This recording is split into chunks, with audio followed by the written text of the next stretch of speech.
The more time that you spend on anything, the closer you get to that mastery level. The biggest mistake that I see coming through, and without a doubt, is people taking some of the first versions of the song and then putting out, I am making music that's way better than what I started off with, because I am literally engaging with this community. You've got your AI music tools set up, your Suno, your Udio. Now, you've gotten stuck into it, but after a little while, it doesn't seem right. It's not getting exactly the output you were after. You started off, it sounded great. Your first ones, you're really excited, but now you want a little bit more.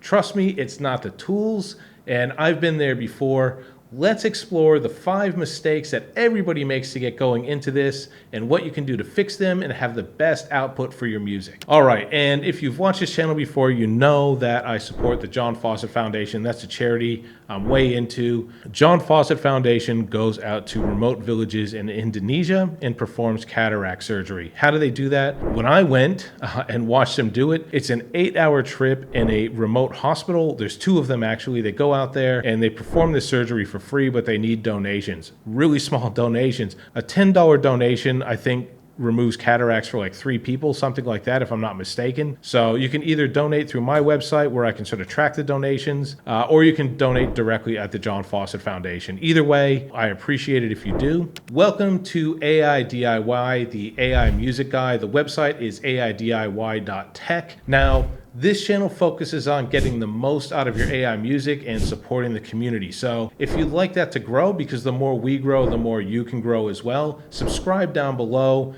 follow along, leave comments, and we can get the best for this channel, which ultimately benefits you out there in the community. Okay, here's our first mistake: using too many tools over a period of time. Now, everything's evolving quick and there's tools coming out all the time. Here's the thing, right? You don't have to use all of them. Software developers have what they call a stack, so a common set of tools that they use all the time. Now, there's no problem with, you're starting out and you're trying to try new tools and all that stuff, but at some point, if you want to get serious and have the best quality of output, you're gonna settle on a few tools that you totally understand. And this is the truth with everything, right? The problem comes down to mastery, right?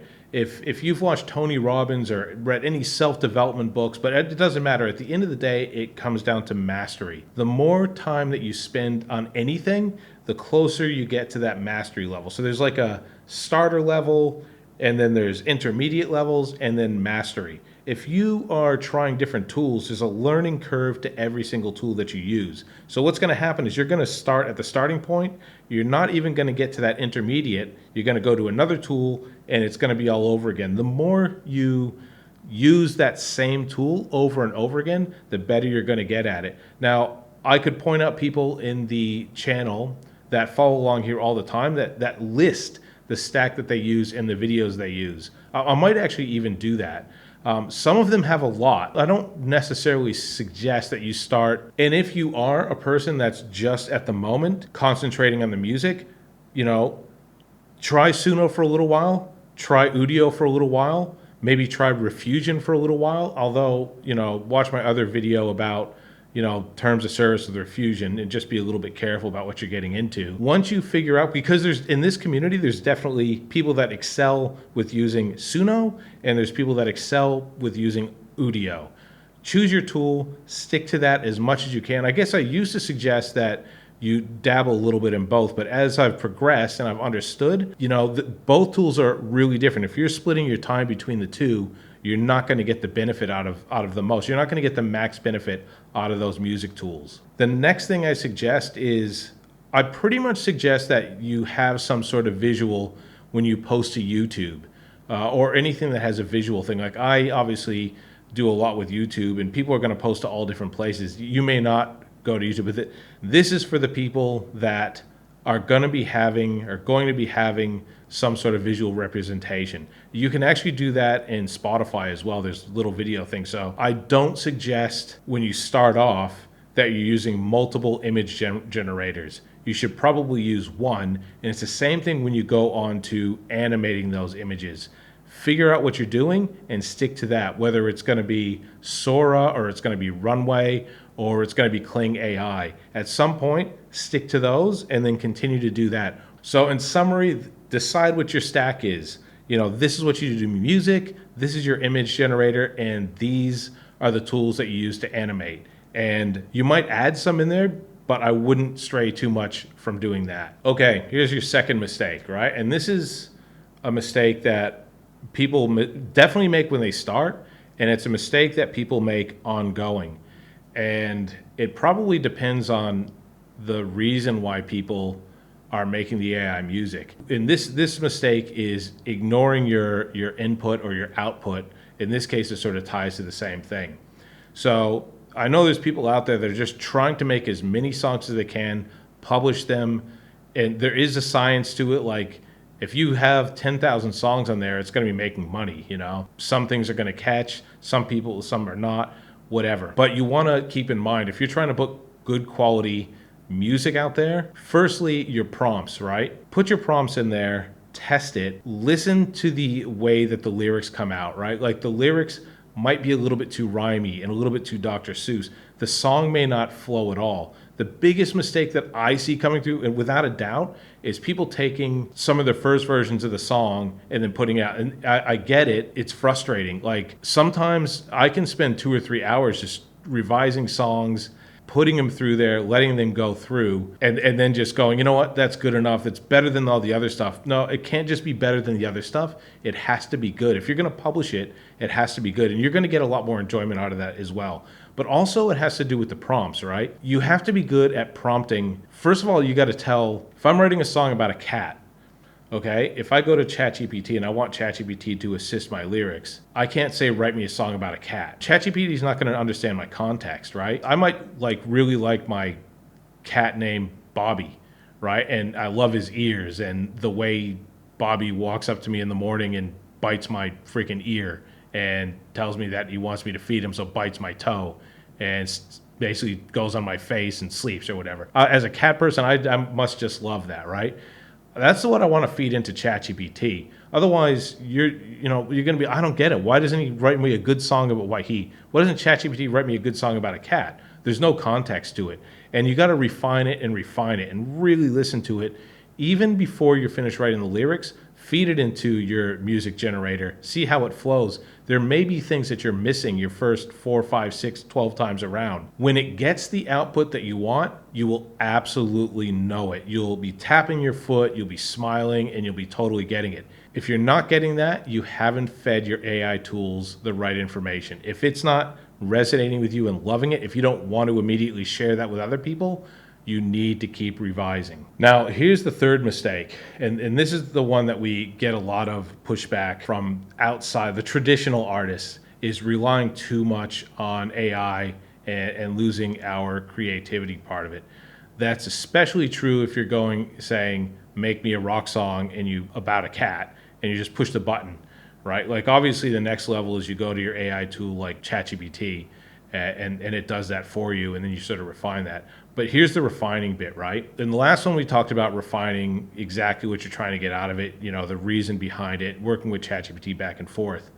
Now, you can choose to watch my video on meta tags. The idea is, don't just have the song in there. Go in there and figure out ways to add harmonies. And it doesn't always work. It'll break 100 times before it works. And don't be frustrated. Well, be frustrated. We're all frustrated. Add your meta tags in there, right? You might listen to a song and it just sings it all the way through. Part of the creativity is knowing when a good guitar solo needs to go in there, or whatever your genre is. There's little breaks within the song. They're even called breaks in some point. And you need to add that in, and it just adds a layer of complexity. The creativity isn't just in that it's a song that you like with lyrics that you like. There's things to put in there that make it your own. And try that. Add what's called meta tags. You can watch my video, or even go to ChatGPT or Grok and ask it to explain the meta tags. Meta tags are little brackets that you add to add those guitar solos, or it might even say like extended guitar solos or humming or anything like that. That's the extra little bit of creativity. Now, these are sort of tips to get you started towards making great songs. There's lots of other things, but think about the little things you can add to a song. Add to, say, the pace of the song. Like, tell Suno, this is a slow song, or this is a slow song here. There's a key change here, which it doesn't always get right, but sometimes does. Those are your little creativity pluses that's not just pushing a button and getting it out there and letting AI do all the work for you. Here's my fourth. Understanding that AI has its limitations. I used to, when I first started this channel and I was trying to figure out what this channel was, I used to do a thing about comedy series. It would be an AI version of me and an AI version of my wife. I would basically go to ChatGPT and say, make me a comedy routine about whatever topic. And my rule was I wouldn't refine it. I would feed my avatar and her parts to her avatar. And they were terrible jokes, right? That's what you're starting off all the time. It doesn't understand emotion as well as we do. It doesn't understand nuance as well. And the rhymings and things, it's very simple. You have to look at what it does as far as like rhyming, the sequence, compare it to other songs. That's the biggest advice you can get. Take the songs that you like, look at them, and compare them to what ChatGPT is coming out. Over time, you're going to get a sense of what that looks like automatically. That's too rhymey. I call it Dr. Seuss. It's too Dr. Seussy. It's basically too generically telling the story that I want it to tell. And then you can go back to ChatGPT or Grok or whatever you use and say specifically that.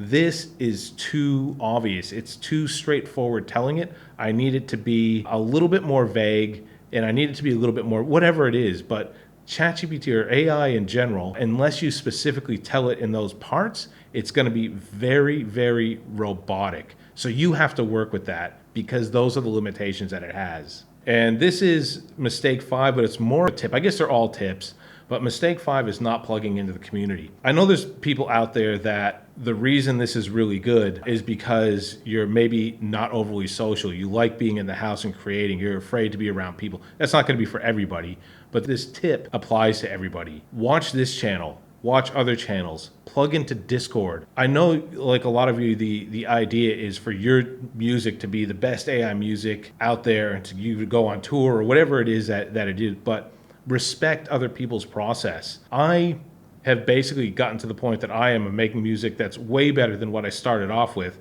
because I am literally engaging with this community. I'm going to other communities. I look what other people do. I basically contact those people and say, and this community is great, man. They'll absolutely help you understand because people are proud of what they do and what they've figured out. And people will absolutely tell you the methods. They'll tell you the tools. They'll tell you tools that they're using compared to other tools they have used, why they're really good. You can call collaboration whatever you want to call it, but you can't improve living in a bubble. You'll do little incremental ones, but you need to have massive ones in this, especially when you're just starting out. So definitely plug into the community, this one and other ones. You can see in the comments, if you look at the comments for all my videos, there's regularly the same people there. And they plug in, they know each other, they know me, and you can look at their stuff and it gets better because they're plugging in. So take it for what it's worth, but definitely there's value community here. Cool, so that's the 5 biggest mistakes or 5 biggest tips. Don't worry if you make them, and don't worry if your next song isn't as good as what you want it to be. Everything is incremental. I've built this channel from, sound coming in one ear to, using this studio now, and hopefully my sound sounds pretty good. It should be terrible if it doesn't sound good this time, but everything is built in little steps. And if you enjoy this process, which you should if you're going to be doing it, you put out the best that you can now, see what you can improve, plug into the community, do all those things that I told you, and make those little steps. It's going to make a huge difference.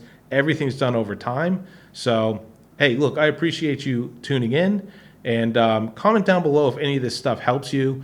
Definitely ask questions to the people that are here regularly, and we'll catch you for the next one.